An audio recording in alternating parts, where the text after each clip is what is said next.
What's up, Matt from Fab here. Today I'm going to be making a lifting bracket for lifting the engine in and out. And after a quick look online, I found that what most people do is just take a head stud off and then bolt a lifting eye onto each one of these, which I don't really like the idea of. I don't want to be releasing the tension of the head studs every time I want to move the engine or lift it in and out. I'm sure it's fine, people have done it for years, but I'd rather not personally. I've got quite a lot of thread sticking out on these, so I'm just going to make a bracket that will sit on top of, across all of these, spread the load across all the studs, and that way I don't have to disturb anything. So I've measured all of these, cut a little template which sits on there. The issue is these back ones, this is thin steel. Obviously I'm going to need to make this out of something fairly thick, at least 4mm for this piece.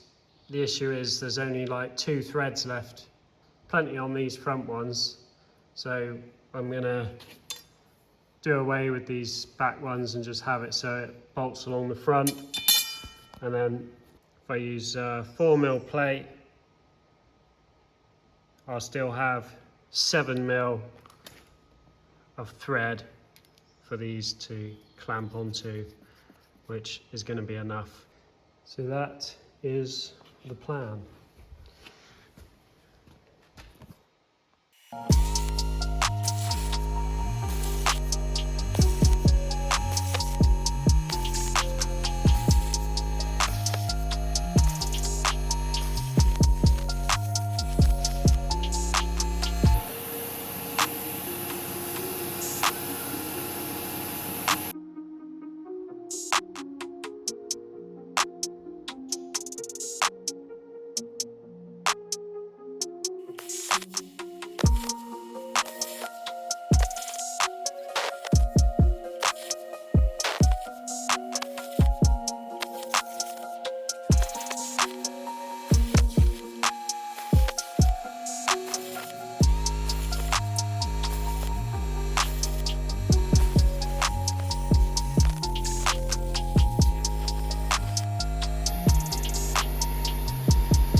Right, so there's my engine bracket finished. Works well.